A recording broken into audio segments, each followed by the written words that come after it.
G'day beautiful people, welcome back to my channel. Today we're going to be taking a look at Gadget stats and my build guide for her nickname Nicole Tesla. So if you go on to enjoy this video, please drop me a like, comment, subscribe, all that good stuff. But with that said, let's get into it.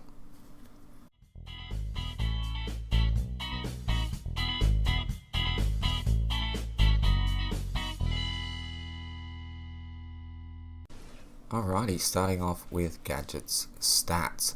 As you can see, she has health that starts at 500 and ends up at 40 and 43. Her health regen is on the lower side because she is a caster, which starts at 1.2 and ends at just over 4.1. Her mana starts at 280 and ends up at 1232, standard for the casters.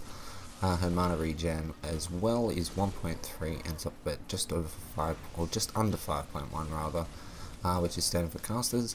And she has 8 ability armor, 8 basic armor that ends up at 22, which is mostly standard for casters. And as per everybody else in the game, she ends up with 30.5 ability armor. Okay, if we take a look at her basic attack called the Plasma Blast, it deals 53 damage, standard level 1, it gains 1.6 damage per level. The power scaling is only 0.3, so you only get 30 extra damage per 100 power that you put on your build, but she's a caster, so she's not all about her basic attacks, and her cooldown is 1.2. Okay, next up we have the first ability called Seek and Destroy. Gadget releases an airborne bot that can be reactivated to stop in place and begin dealing damage over 3 seconds, while applying a movement speed slow. Okay, so the movement speed slow starts at 180 and ends up at 390. The ability damage that it does is 75, it ends up at 225. The power scaling is 0.75, so you'll get 75 damage on top of the 390 for every 100 you put on, 100 power that you put on. It lasts for 3 seconds as it says. The mana cost starts at 85 and ends up at 115, and it has a flat cooldown of 10 seconds. It's a very good ability. It is very finicky. It can be hard to land where you want it to land, but if you do, it will slow and damage enemies over 3 seconds, so it's good to slow down minion waves, to slow down enemies while your team re-engages. As I said, it's finicky, but it is a very decent ability. Next up we have the Sticky Mine, probably the best part of her kit. Gadget tosses a mine that will attach to any unit within the area. Enemies are prioritized. After 2 seconds the mine explodes, dealing damage. Okay, so we have a 2-second delay on the explosion. The ability damage starts at 100 and ends up at 280. Has a 1.25 power scaling, so you'll get 125 extra damage for every 100 power that you put on. It has a max range of 2,000 units, and the mana cost starts at 100, ends up at 160 with a flat cooldown. It is a very, very good ability with the 1.25 power scaling on top of the 280 damage that it already does. It can do some disgusting damage. It's great for long range poking, finishing off enemy heroes, or finishing off entire waves. What I generally do when I'm taking out a wave is just to pop it on myself and then stand in the middle of the majority of them while I shoot the rear minions, and it's a very good ability. Next up we have Speed Gate. Gadget deploys a gate that gives allies a max movement speed boost for 3.5 seconds and deals damage to enemies inside of it. Okay, so the move speed bonus starts at 35 and ends up at 80. The movement speed buff lasts for 3.5 seconds, but the gate lasts for 5. The ability damage that does, which we're not really interested in, is 50 to 170 with a power scaling of 0.625.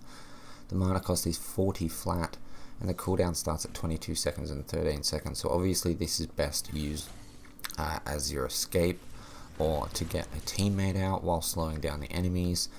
And it's actually really good for pushing minion waves, as it is quite wide, it's easy to place, and it'll push minion waves along quite well. So the moment that if you help them kill the wave that they're attacking and then pop a speed gate down, you can actually get the lane to start pushing quite well, quite easily.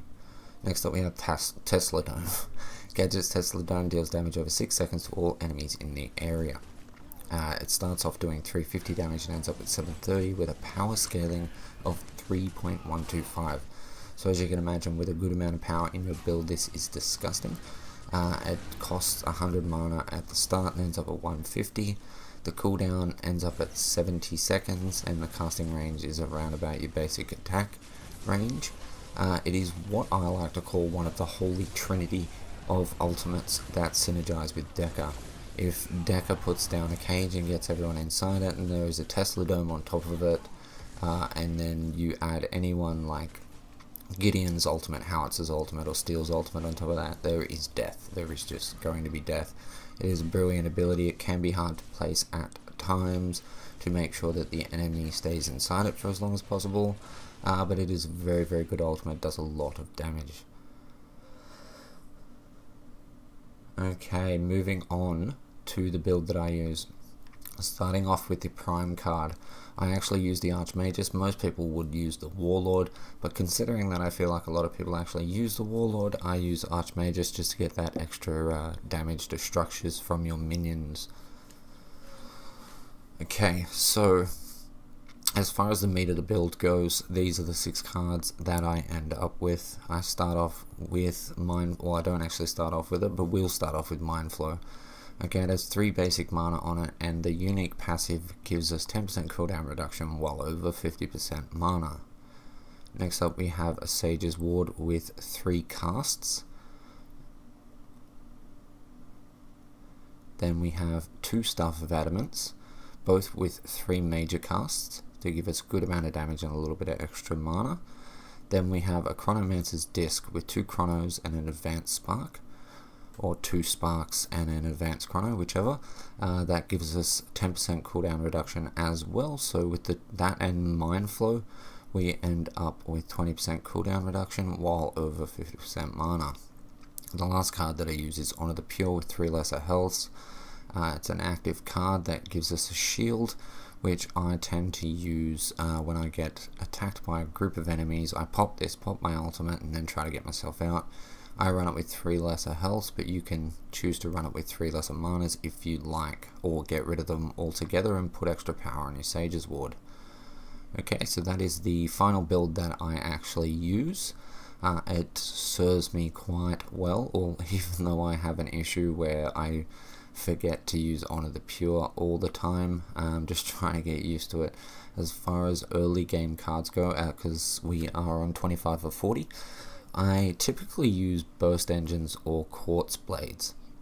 So what I would probably recommend that you do is take Quartz Blades, put 2 minor casts on it and a basic Spark or a basic Chrono, get 3 of them going, and you're going to have a lot of mana regen and power in the early game. You could choose to put lesser health on these as well if you like, or just get rid of that and just go for power altogether. So we have 3 points left. As per usual, what I normally take would be a healer token and a mana potion. You then would have 1 point left. So you can choose to go for another mana potion or a cast token or anything that you like. I generally go with a mana potion. But that is it, guys. That is my build. I will endeavour to put this down in the description down below just to make it easier for you. But if you did find this useful at all, please drop me a like down below. It helps me quite a lot. Leave me a comment, let me know what you think. If you have any suggestions or you just want to call me a scrub, subscribe for more Paragon content. But with that said, thank you so much for watching. I love your face, and I'll catch you in the next one. Peace.